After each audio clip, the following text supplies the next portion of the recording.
Bonjour à tous, c'est Sharder et aujourd'hui on va voir un peu comment on achète un mineur de Bitcoin en 2025.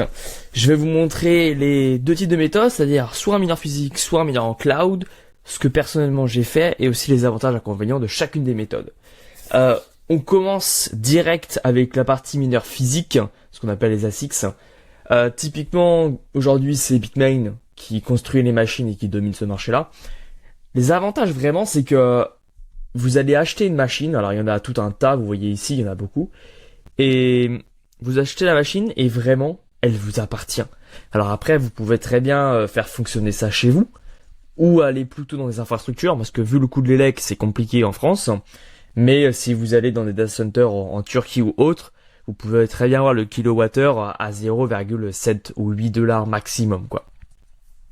Également, une autre chose qui est vraiment pas mal, c'est que comme il vous appartient, le jour où vous l'utilisez plus, vous pourrez le revendre dans le marché de l'occasion.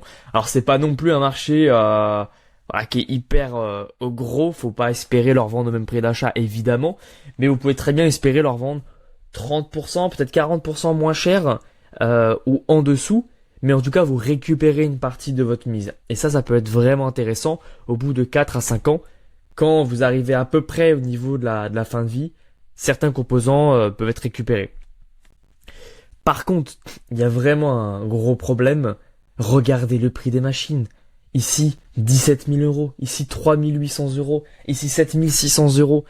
Sincèrement, si vous voulez commencer dans le mining du Bitcoin, faut pas commencer avec ça. C'est énorme. Sauf si vous avez vraiment de l'argent à dépenser. Mais l'idée, c'est que il faut commencer petit à petit. Pour moi, c'est pas une très bonne manière de commencer dans le minage parce que ça demande un investissement très important.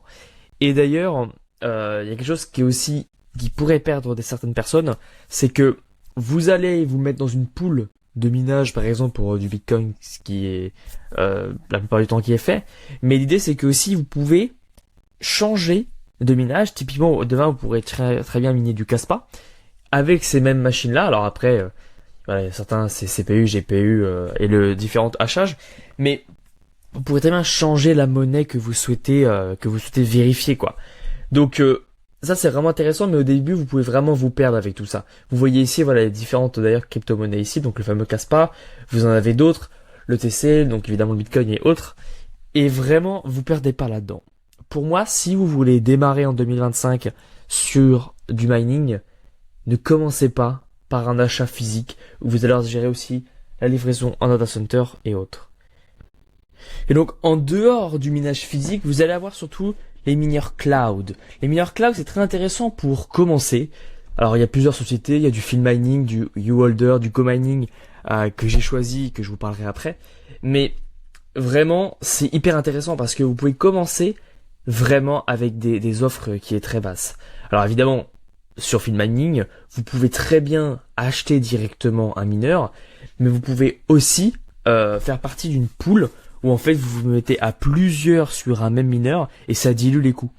Autrement dit, par exemple ici, voilà, si le Antminer S19K il vaut 2500 euros hors taxe, et ben si vous êtes à plusieurs dessus, vous pourrez très bien dire voilà, bah moi je mets 300 euros et puis l'idée c'est de compléter. Il y a d'autres sociétés que Field Mining, que Uholder ou GoMining qui fait cela, mais c'est vraiment intéressant pour moi de commencer par là. Vous enlevez beaucoup de choses, la gestion de l'infrastructure, le choix de la bonne machine, l'optimisation, le fait de mettre beaucoup d'argent dès le départ. Vous enlevez tous ces freins-là, qui d'ailleurs pourraient vous permettre de juste rien faire. Là au moins vous vous lancez, vous commencez à apprendre et c'est hyper intéressant. Personnellement, j'ai choisi GoMining. Alors GoMining, pareil, il y a des avantages et des inconvénients sur la partie cloud. C'est qu'évidemment, il y a un tierce. Ici, ça va être l'entreprise, ça peut être GoMining, Field Mining ou autre, qui va toujours prendre une part. Alors c'est, dans l'idée évidemment, ce sera toujours un peu moins rentable que si vraiment vous faisiez vous-même. Mais ça a un vrai avantage, c'est le coût d'entrée. Au moins vous rentrez, vous faites quelque chose. Aussi, la partie électricité, c'est hyper important parce que là, vous mutualisez vraiment, c'est les data centers qui sont dédiés à ça. C'est que des fermes de minage et très souvent, le coût de l'électricité vient être mutualisé, vient être diminué. Donc c'est intéressant. Par contre, vous êtes dépendant de la plateforme. Aujourd'hui, GoMining par exemple ferme, le mineur ne vous appartient pas. Aujourd'hui, quand vous achetez un mineur, par exemple ici, vous allez avoir des NFT qui sont liés à ça, mais le NFT derrière n'est pas backé par un mineur précisément. C'est simplement un NFT qui représente une puissance de calcul au sein de GoMining, mais si GoMining ferme, c'est mort. Alors après, évidemment, il faut vérifier un peu l'état de santé de la société où est-ce que l'on met son mineur, mais typiquement ici, moi ce que j'aime bien c'est regarder les offres de jobs, et sur GoMining, ça fait déjà 1 an que j'ai mon mineur là-bas, quasiment 1 an. C'est pas les mêmes offres, mais il y en a toujours. Donc je me dis que la société est plutôt en bonne santé, c'est toujours intéressant de savoir ça. Et aujourd'hui, en fait, dans la partie rentable, j'ai investi 400 euros il y a à peu près 1 an. Et aujourd'hui, j'ai récupéré 284 $ en Bitcoin. Bitcoin qui d'ailleurs ont déjà été déposés sur Binance, à peu près toutes les 2 à 3 semaines. Il y a un transfert qui est fait directement sur mon compte Binance. Donc c'est vraiment de l'argent que j'ai pu récupérer. Donc c'est pour ça que GoMining, j'ai tendance à le recommander. J'en vois les bienfaits. Alors évidemment, il y a certaines limites parfois. Globalement, si vous voulez prendre votre mineur à l'acheter, faire un peu de profit comme ici, puis le revendre, sachez que la revente semble assez compliquée. J'ai déjà essayé plusieurs fois de remettre mon mineur en vente et toujours un peu moins cher que le marché évidemment. Et pourtant, il part de très très peu. Donc c'est pour ça que je vous dis, ne comptez pas trop sur la revente du mineur ici. Restez focalisé sur les récompenses que vous allez avoir. Ici, quand on regarde en fait à peu près ce que j'ai, ça veut dire que j'ai investi il y a 1 an. Eh bien, au bout de 1 an et demi, 2 ans, j'aurai remboursé mon mineur. Ce qui est vraiment une performance qui est très bien.